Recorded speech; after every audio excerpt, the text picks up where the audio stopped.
Previously on Sons and Daughters of the Covenant of God. There's three types of Christianity, right?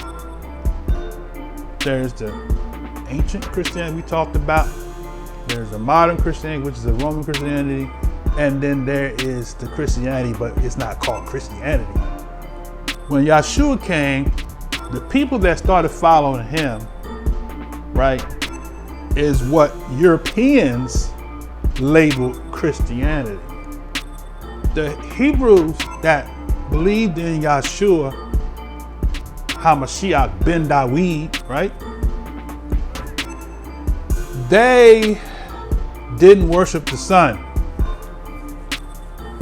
Kemet did, Hebrews didn't, Romans did.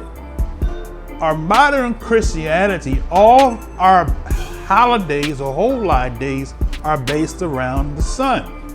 For example, you got Easter coming up. That's connected to the solar year, not the lunar year. Eber name, that's where you get the word Hebrew from.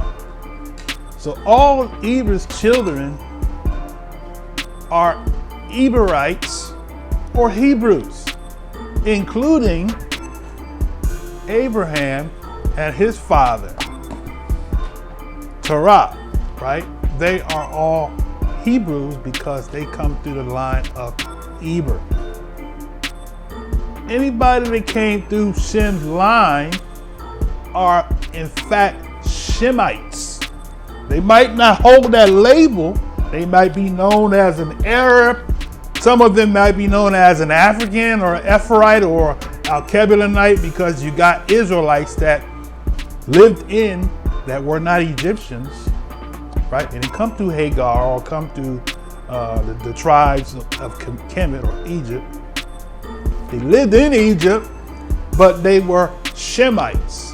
So when the Israelites left out of Kemet, Al-Kebulan, Egypt, they brought some of the Hamitic people with them. Abraham came from Ur of the Chaldees. If Abraham is a Shemite and everybody come through him, what about the people before him? Did they lose their Shemite identity because they may not embrace the label that they are Shemitic? Some of them may have mixed and crossed over with, married into other tribal people, married into the Cushitic people that was in the land, right? Does that make them lose their Shemitic origin? The Jew, a Negro, page 55. Terah, who is mentioned in Genesis as a descendant of Shem and was born in Ur of the Chaldees, who we have already learned were doubtless Hamitic.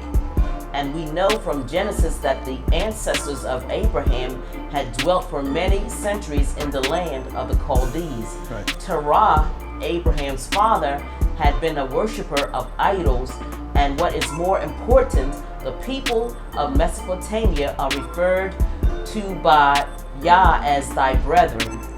When the call was given to Abraham to get him out of Haran, where his father had died, Abraham's father, Terah, was the son-in-law of Nimrod, according to the Eastern authors.